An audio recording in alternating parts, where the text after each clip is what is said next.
जय सिया राम। मित्रों, आज की इस वीडियो में मैं आपको बताऊंगा कि जो शिवलिंग होता है, जो भगवान शिव होते हैं, उन पर किस किस सामग्री को चढ़ाने का क्या क्या प्रभाव इंसान के ऊपर रहता है और क्या क्या वस्तु हमें शिव पर अर्पित करनी चाहिए। तो यहाँ पर मैं आपको बता देता हूँ, यदि आप भगवान शिव पर सिर्फ जल अर्पित करते हैं तो इस जल का क्या प्रभाव रहता है। इससे आपको मानसिक शांति और तनाव से मुक्ति मिलती है, मन की एकाग्रता बढ़ती है और आत्मिक शुद्धि भी होती है। यदि हम शिवलिंग पर दूध अर्पित करते हैं तो घर में सुख शांति बनी रहती है। संतान सुख की प्राप्ति के लिए दूध चढ़ाना शुभ माना जाता है। यदि हम शिवलिंग पर दही अर्पित करते हैं तो हमें सभी रोगों से मुक्ति मिलती है। यदि हम दही से शिव का अभिषेक करते हैं, मन की अशांति और चिंताओं का नाश होता है। यदि हम घी से शिवलिंग पर अभिषेक करते हैं तो वंश वृद्धि होती है और संतान प्राप्ति के लिए लाभकारी है। घर में समृद्धि और ऐश्वर्य आता है। यदि शिवलिंग पर शहद मधु अर्पित किया जाए तो वाणी में मिठास और प्रभावशाली संवाद के लिए उपयोगी है। सामाजिक मान सम्मान में भी वृद्धि होती है। यदि शिवलिंग पर गंगा जल अर्पित किया जाए तो सभी प्रकार के पापों का नाश होता है। सकारात्मक ऊर्जा का संचार होता है। कुशा जल, विशेष घास का जल, गंभीर रोगों की मुक्ति के लिए कुशा जल का अभिषेक किया जाता है। यह मानसिक तनाव को भी कम करता है। यदि शिवलिंग पर शक्कर अर्पित की जाए तो सद्बुद्धि, शांति और विवेकता बढ़ती है और निर्णय लेने की क्षमता में सुधार होता है। यदि सरसों का तेल अर्पित किया जाए तो शत्रु का नाश होता है। नकारात्मक ऊर्जा से सुरक्षा और भय से मुक्ति मिलती है। कोर्ट कचहरी जैसे मामलों में सफलता के लिए यह विशेष प्रभावशाली उपाय है। भांग, मानसिक शांति और एकाग्रता बढ़ाने के लिए भगवान शिव को भांग अर्पित की जाती है। भगवान शिव को प्रसन्न करने का यह दिव्य पदार्थ माना भी जाता है। गुड़ का पानी, जीवन में शुभ समाचार और सकारात्मक बदलाव के लिए गुड़ मिश्रित जल का अभिषेक किया जाता है। पंचामृत, दूध, दही, घी, शहद और शक्कर का जो मिश्रण होता है उसको पंचामृत की संज्ञा दी गई है। यदि यह शिव को अर्पित किया जाता है तो समृद्धि, स्वास्थ्य, वैवाहिक सुख और संपूर्ण परिवार का कल्याण होता है। प्रत्येक सामग्री का अलग अलग अपना महत्व है और जैसा आपका उद्देश्य है, जो भी वस्तु आप चाहते हैं, उस उद्देश्य के हिसाब से आपको वही वस्तु भगवान शिव को अर्पित करनी चाहिए। यदि भगवान शिव को जल अर्पित किया जाता है तो उससे क्या क्या लाभ अलग से होते हैं, उस बारे में मैं यहाँ पर आपको बताने वाला हूँ। शिवलिंग पर ठंडे जल का अभिषेक करने से मन में शांति मिलती है। इससे मानसिक तनाव, गुस्सा, चिड़चिड़ापन कम होता है।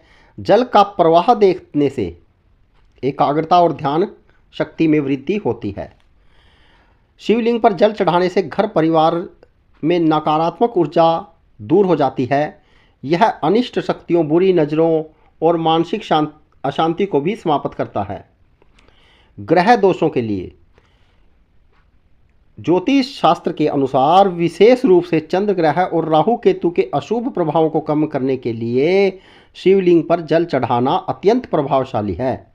यदि कुंडली में चंद्रमा और राहु केतु के लिए शिवलिंग पर जल चढ़ाना बहुत ही शुभ माना जाता है। इसका बहुत अच्छा प्रभाव मिलता है। जिन व्यक्तियों की कुंडली में काल सर्प दोष होता है, काल सर्प दोष वह होता है जब आपके सभी ग्रह कुंडली में राहु और केतु के मध्य में आ जाएं, तब काल सर्प दोष बनता है। यह कई प्रकार का होता है।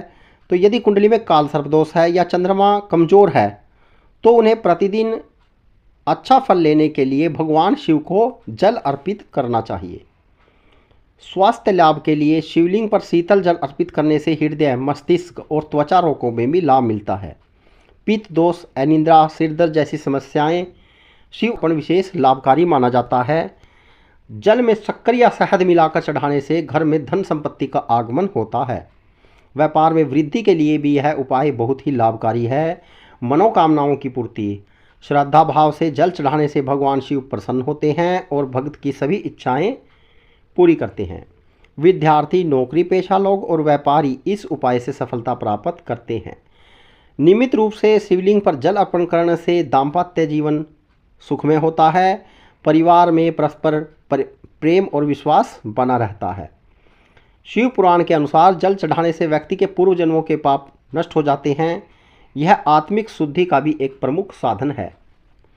संतान सुख की कामना करने वाले दंपत्ति के लिए शिवलिंग पर जल चढ़ाना अत्यंत शुभ माना जाता है। जल के साथ यदि थोड़ा सा काला तिल मिलाकर शिवलिंग पर अर्पित किया जाए तो शत्रु पर विजय प्राप्त की जाती है।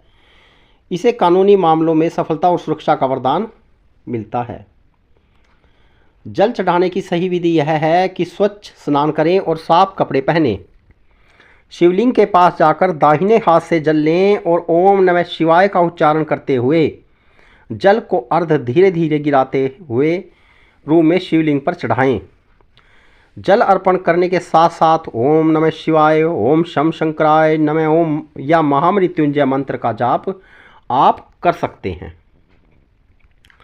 जल अर्पण करने के बाद ही आपको भगवान शिव को बेलपत्र, धतूरा, आक का फूल अर्पित कर सकते हैं। इसमें कुछ सावधानियां इंसान को रखनी चाहिए। वह कुछ इस प्रकार रहेंगी कि जो जल अर्पण है वह पीतल, तांबे या कांसे के पात्र में के द्वारा ही किया जाना चाहिए। प्लास्टिक का पात्र इसमें इस्तेमाल नहीं करना चाहिए। भगवान शिव को कभी भी हल्दी, कुमकुम या सिंदूर नहीं चढ़ाना चाहिए।